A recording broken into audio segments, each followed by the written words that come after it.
সাইডে প্রত্যেক দিনই টিবিএম করানো হয়। টিবিএমে সেফটি রিলেটেড সকল বিষয় অবগত করা হয়। যখন ওয়ার্ক অ্যান্ড হাইটে কাজ করব, কিভাবে কাজটা করব, কিভাবে আমি ওয়্যারহাউস বা অনেক উঁচু বিল্ডিংয়ে কাজ করব, তখন আমি ফুল বডি হার্নেসটা কিভাবে লক করব এবং কিভাবে আটকাবো, সেলফ লকিং হুকটা কিভাবে আটকাবো, এই নিয়ে অবগত করা হয়।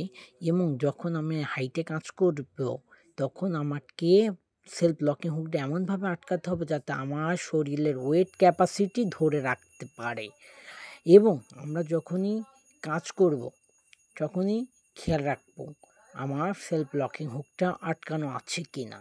আমরা যখন পেইন্টের কাজ করব পার্লিংয়ের উপরে বা রাফটারের উপরে, তখন আমরা সেম কাজই করব। আমাদের সেলফ লকিং হুকটা আটকাতে হবে। আগে আমাকে খেয়াল করতে হবে সেলফ লকিং হুকটা আটকানো আছে কিনা। যখন আমরা উপরে কাজ করব, নিচের দিকে কোনো ওয়ার্কারদের কাজ করতে দেব না, যাতে কোনো দুর্ঘটনা না ঘটে। ক্রেন দিয়ে যখন আমরা কাজ করাবো, অবশ্যই ক্রেনকে ইন্সপেকশন করে নেব।